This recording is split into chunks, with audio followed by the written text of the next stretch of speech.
Here we go. Week 6, first lock.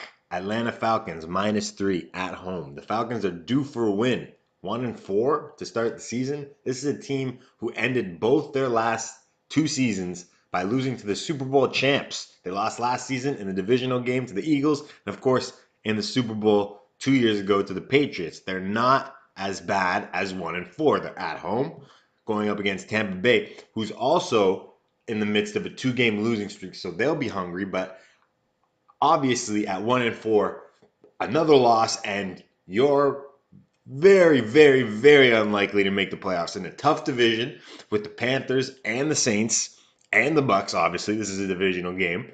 Going 1-5, your chances of making the playoffs are gone.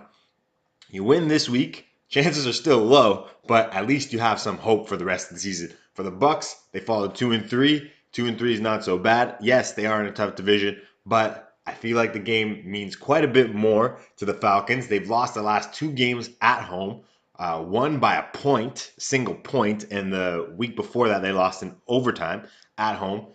Hard for any team, even the worst teams in the NFL, to lose 3 straight games at home. The Tampa Bay Bucks are playing with a new quarterback. They were playing with Brian Fitzpatrick, obviously, for the first 3 or 4 weeks. I think Jameis came in the fourth quarter of their last game. They've had a week off, so they've had a little bit of time to prepare for Jameis to come back, but there still will be some kinks for them to figure out, some chemistry issues they may need to figure out. So I feel like there's a lot more motivation for the Atlanta Falcons. I feel like it's an easy lock, -3 at home. Lock number 2, Minnesota Vikings -10 at home against the Arizona Cardinals. Minnesota Vikings are a hungry football team right now. They did just come off a win against Super Bowl champs last week, but they're at 2-2-1, which is definitely not where they expected to be at this point in the season after adding Kirk Cousins in the summer. Last 2 weeks, they played against two other Super Bowl contenders, obviously in the Philadelphia Eagles last week and in the Los Angeles Rams 2 weeks ago. So their intensity level is high, and there's no reason for us not to expect that intensity level to carry over into this week's game, because they're not going to fall trap when they just fell trap to the Buffalo Bills 2 weeks ago at home. This is the first game at home since that loss. Their players are going to be motivated. They're going to feel like they need to give back to their fans after dropping a complete dud against the Bills the last time they played at home. Their confidence is high coming off a win against last year's Super Bowl champs. I feel like they're going to completely destroy a garbage Cardinals team. And if you look at Josh Rosen's stats, don't look very good. Let me say, I watched the game last week because one of my locks last week was the Cardinals to win. Josh Rosen was hitting receivers in the chest, and they were just dropping passes. Third and longs, third and mediums that would have been completions, should have been completions, were dropped. So his numbers aren't indicative of the kind of quarterback he is, but those receivers were dropping passes. They're on the road. They might be a little fat and happy coming off a win, being a not very good team, not expected to win on the road against the Vikings. I don't know if they're going to have very much motivation, knowing most of those players knowing they're not going to make the playoffs. So I feel like this is a game that the Minnesota Vikings absolutely dominate. Lock number 2, Vikings -10 at home. Lock number 3, Pittsburgh Steelers to win on the road against the Cincinnati Bengals. This has nothing to do with football. No statistical analysis here. This has everything to do with the betting line. Let me tell you something about the sports books, the bookies, the people that make these betting lines.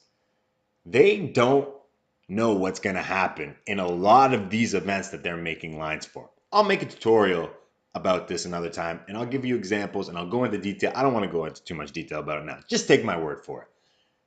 They don't know what's happening. They don't know the final result of a lot of these events that they're making lines for, number one. Number 2, when they don't know, which is a lot of the time, most of the time, they're creating lines that are attractive to people that would bet on either side of the equation. So, knowing that, let's take a closer look at this line. Cincinnati Bengals, they're at home. They're going up against a team with a worse record. the public perception of them is they're this darling of the NFL. Oh, they're so well rounded. Oh, they're so good on both sides of the ball. That's what all the analysis are saying. On the other side, you got the dysfunctional Pittsburgh Steelers. Their running back hasn't even showed up. It's week 6. What's going on over there? Uh, this is the public perception of these two teams. One team's playing at home. The other team is on the road. The team playing at home has the better record. Why are the Cincinnati Bengals only favored by 1.5 points? That is the sports books, the bookies saying, we think the Pittsburgh Steelers are going to win. If they didn't know what was going to happen, the line would be -3. When a team is favored by 3 at home, the bookies are essentially saying, again, I'll do a tutorial on this another time and give you details, examples. Right now, you just got to take my word for it. If the sports books don't know what's going to happen in a game, they will give 3 points to the team at home just for the fact that they're at home. That's what that -3 is essentially saying. We don't know what's going to happen in this game, so we're going to favor the team at home for the simple fact that they're at home. Now, I may have lied when I said there was no statistical analysis involved in making this pick. You should always look at the numbers. It's a divisional game. Being at home or being on the road doesn't seem to be that big of a factor when it comes to divisional rivalries. Let's take a look at the last few times the Steelers and the Bengals have played each other. In Cincinnati, Steelers win. In Pittsburgh, Steelers win. In Cincinnati, Steelers win. In Pittsburgh, Steelers win. Starting to see a common theme here. Another reason maybe to bet on the Steelers today. You have to go all the way back to 2015 when they played each other 3 times that season because they met in the playoffs. You have to go all the way back to 2015 to find the last time the Bengals beat the Steelers. Oh, and by the way, that was in Pittsburgh, which speaks to my point about how it's not that big of a factor playing at home versus on the road when it's a divisional rivalry game. So, the betting line, Bengals only being favored by 1.5 at home, combined with the recent history between these two teams, is why lock number 3 is the Pittsburgh Steelers to win on the road against the Cincinnati Bengals. Moving on to lock number 4. Jacksonville Jaguars -3 on the road against the Dallas Cowboys. This is a bad matchup for Dallas. What's the biggest criticism of Dak Prescott? Of both these quarterbacks, really. They're not very good at throwing the ball down the field. Well, if that's true, Dak is in for a long afternoon as he's going up against arguably the number 1 and number 2 corners in the entire NFL. Not just the best corner tandem, number 1 and number 2 in the entire NFL. These guys are that good. Numbers back it up. Total defense, Jags first in the league. Also first against the pass. On the other side of the ball, Blake Bortles, also not very good at throwing the ball down the field, but he's going up against a team that's not very good at defending the pass. You go to NFL team defense against the pass, you have to go all the way down to 21 to find the Dallas Cowboys. So I expect Blake Bortles to have a decent game. Now, what is the Dallas Cowboys' biggest strength? Running the ball. They're 5th in the NFL in total yards per game on the ground. The Jags are middle of the pack in defending the rush. They're ranked 14th in the NFL. So the Cowboys should have some success on the ground. But the Jags are likely to stack the box, leaving their corners one-on-one with receivers who, according to the owner himself, are not very good. And that's a nice transition into my next point, dysfunctional Dallas.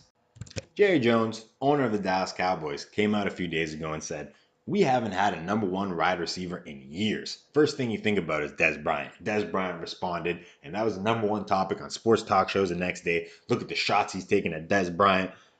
But what about the receivers that are on the team right now? How are they feeling when their owner just said, we haven't had a number 1 wide receiver in years, let alone this year? So you got that going on. Not only was he talking trash about the receivers, he was talking trash about the head coach. I don't agree with the decision to not go for it on 4th and 1 in last week's game against Houston Texans, which I don't think anybody agreed with that decision. But it still points to the dysfunction that is constantly surrounding this team. So the receivers aren't happy. The head coach is on the hot seat. The players aren't happy with the head coach who decided not to go for it on 4th and 1. Remember, this is a team who the last 20 times they went for it in 4th and 1 situations, they converted 19 times. So they know their coach is on the hot seat and they're not necessarily motivated to fight for him to keep his job. Too much dysfunction going on in Dallas. That's why lock number 4, Jacksonville Jaguars -3 against the Dallas Cowboys. Final lock of the day, under 60 points, New England Patriots versus Kansas City Chiefs. This is simple, and it's all about Bill Belichick. Bill Belichick exploits the other team's weakness, and he doesn't play the style of football that the other team likes to play. Kansas City is bad against the rush. If you don't believe me, just look at NFL team defense against the rush and go all the way down to 24th to find the Kansas City Chiefs. So you know New England is going to run the ball, which is going to keep the game clock running. They're also going to run the ball because they want to keep it out of Patrick Mahomes' hands. Why keep the ball out of Patrick Mahomes' hands? Well, Bill Belichick doesn't want this to turn into a shootout. And it's not because he doesn't think his team is capable of winning a shootout against the Chiefs. It's because he thinks his team is capable of winning no matter what style of football they play. So why play a style of football that has made the other team successful? And if you look at the Kansas City Chiefs games this year, they blew out the Jags last week, but every other game this year has been a shootout, shootout, and they won all of them. Bill Belichick wants to make you uncomfortable. You're bad defending against the rush, he's going to run the ball. You have a high-powered offense, he's going to try and control time of possession, keep the ball away from that high-powered offense. All those factors are why lock number 5, under 60 points, New England Patriots versus the Kansas City Chiefs. That's it for this week's locks. Hope you guys enjoyed, and maybe I'll see you next week. Take care, enjoy the games today, and bet smart.